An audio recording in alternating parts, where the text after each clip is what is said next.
નમસ્કાર વિદ્યાર્થી મિત્રો, હું જસાણી સર. આજે આપણે આપણું ફિઝિક્સ સરળ ફિઝિક્સમાં આપણે આઈએમપી 1001 એ જે આપણી સિરીઝ ચાલુ છે થિયરીની, જેમાં આપણે ધોરણ 12 સાયન્સ ફિઝિક્સ એમાં ચેપ્ટર જે છે એ ફર્સ્ટ કહેતા વિદ્યુત ભાર અને વિદ્યુત ક્ષેત્ર.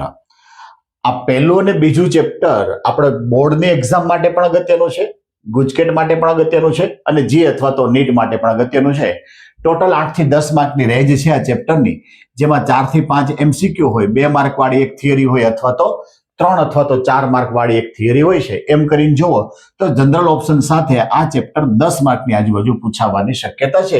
એમાં થોડું ઘણું પ્લસ માઇનસ થાય.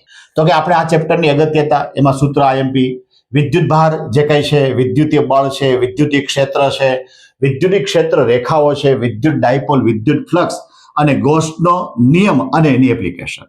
આ 8 જે બાબત છે એને આપણે સારી રીતે સમજાવવાનો પ્રયત્ન કરવાનો છે. તો આમાં શરૂઆતની અંદર જે કંઈ આપણે ઉપયોગી છે એ જોઈએ. તો કે ઇલેક્ટ્રોનનું દળ આપણને યાદ હોવું જોઈએ 9.11 × 10⁻31 ઘાત.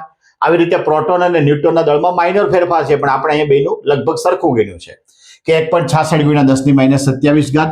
ઈ એટલે વિદ્યુત ભારનો પ્રાથમિક ઘટક છે, જેની વેલ્યુ થાય 1.6 × 10⁻19 ઘાત. જો પ્રોટોન હોય તો પ્લસ વેલ્યુ આવે, ઇલેક્ટ્રોન હોય તો માઇનસ વેલ્યુ આવે. વિદ્યુત ભારને કેપિટલ ક્યુ અથવા તો સ્મોલ ક્યુ વડે બતાવી શકાય, જેનો એકમ છે કુલમ, અને વિદ્યુત ભારનું સૂત્ર થાય Q = NE. આમાં વિદ્યુતીય બળ લાગેનું જેનું સૂત્ર થાય F = K Q1 Q2/r², જ્યાં K એટલે 1/4πε0. આ F = 1/4πε0 Q1 Q2/r², અને એની સાથે વિદ્યુત ક્ષેત્ર અને વિદ્યુત ક્ષેત્રનું સૂત્ર લીધું છે. તો એ વિડીયો આપણી ચેનલ કહેતા જસાણી એજ્યુકેશન ચેનલમાં ઉપલબ્ધ છે.